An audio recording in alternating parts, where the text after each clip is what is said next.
Welcome to the Bachelorette Fake-Out Edition.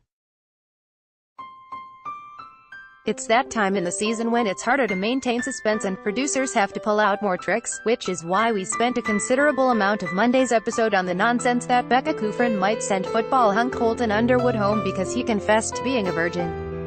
There was plenty of seaside frolicking in the July 9th episode of The Bachelorette, whether it was Blake and Becca Kufrin, or Becca and Colton diving for conch, or Becca and Garrett taking a sexy, late-night swim. Paul Hebert, ABC, that was about as likely as stuntman Leo D'Ottavio getting the final hometown rose, which is to say not at all.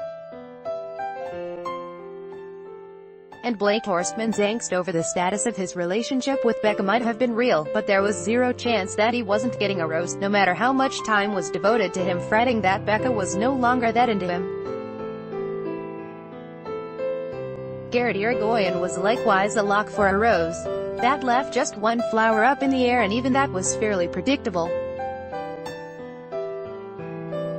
I was pulling for graphic designer Wills Reed, but it went to banker Jason Tartick instead.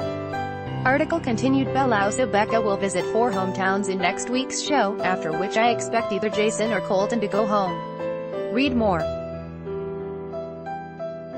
TV producer found dating inspiration in The Bachelor and The Bachelorette. Here's how Monday's episode rolled.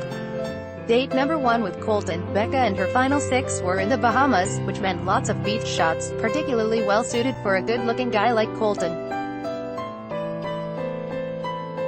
Whatever else she felt about him, Becca had clearly been lusting after the ex-NFLer for a while.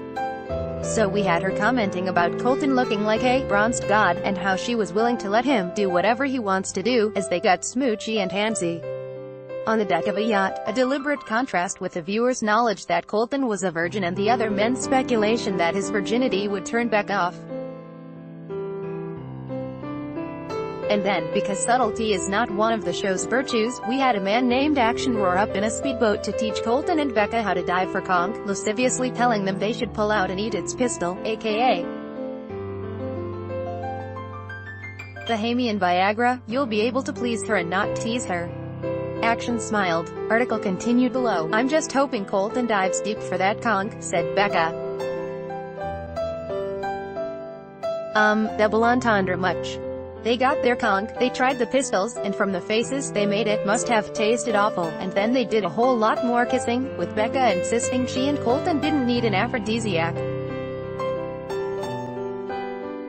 Becca, good sport that she is, played along with a no rose for Colton fiction by pretending that Colton might not get one if he dropped a crazy bomb, and then Colton dropped a bomb, although really it was more like a firecracker, about not having done the deed. Becca thanked him for telling her, then walked away from the table. It's the same dumb trick pulled in Aries' Bachelor season on a date with his runner-up and eventual fiancée Lauren. Becca pretended to be deep in thought, then came back and gave Colton the rose like we all knew she would, praising his honesty. Then they got back to doing what they really wanted to do, which was kiss some more. Date number 2 with Garrett. Physical attraction is clearly also a big part of Becca's connection with Garrett. They had their own from here to eternity style moment of making out in the surf after their seaplane ride, and Becca talked about how much she loved being in his arms, but she also mentioned his constant smile and ability to make her laugh. The obligatory serious conversation came at dinner when Becca quizzed Garrett about his relationship with his ex-wife. What made him commit to her despite the red flags, she wondered. Garrett said it was immaturity and putting his desire to be a family man ahead of everything else. But what if Garrett was doing the Bachelorette thing with Becca just because you like the idea of this, she asked.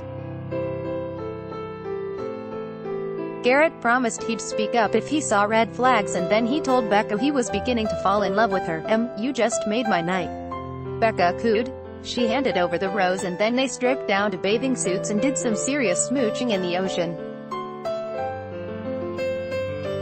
Whether the suits stayed on is an open question. Date no.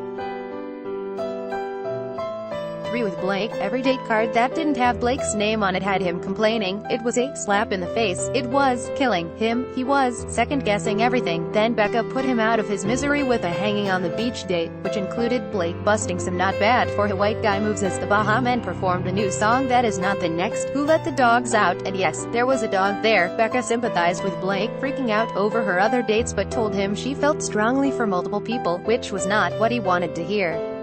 At dinner, they talked about his parents' divorce and the fact that it was other kids at school and not his folks who told him his mother was having an affair with his English teacher, which made him determined to be open with his own children someday. However, after Blake told Becca he was in love with her, she confessed, not to him, that she felt the same way and she, 100%, could see him as her husband. It's just something I can't even put into words, but I feel like my heart just recognizes his, she said tearfully. They ended the date with the ever-popular kissing up against a wall. Date No. 4 with Jason, Wills and Leo. It was obvious Leo was a dead man walking going into this 3-on-1. He got his one-on-one way late in the season and, despite multiple smooches, there didn't seem to be much of a connection between him and Becca. Jason seemed the likeliest choice for a hometown date even though he also had a late one-on-one, given the sparks between him and Becca on that rendezvous. But there was still a slim chance for Becca's fellow nerd, and possibly future bachelor, Wills. Two things made it pretty clear Wills was about to get dumped: the way Becca looked down and away when he told her he was falling more and more in love with her, and the fact she looked much more comfortable kissing Jason than Wills. She kissed Leo too, but when he told Becca he wasn't ready to get down on one knee like some of the other guys, it gave her an opening to send him home right away. Later she claimed that keeping Jason was risky because he hadn't been as vocal about his feelings, but the body language was clear. Kissing Jason, she leaned into him and made noises of appreciation. Kissing Wills, even though they smooched a lot, her upper body was ridged. Poor Wills. He even teared up when he told Becca she'd made him believe in love and happiness and kindness and hope and being a really great man. Becca sent him off with a hug and the assurance that you're gonna find your person. Will said that was the worst thing she could say, because that means she's not my person. Then he asked to be let out of the SUV to have a cry by the side of the road.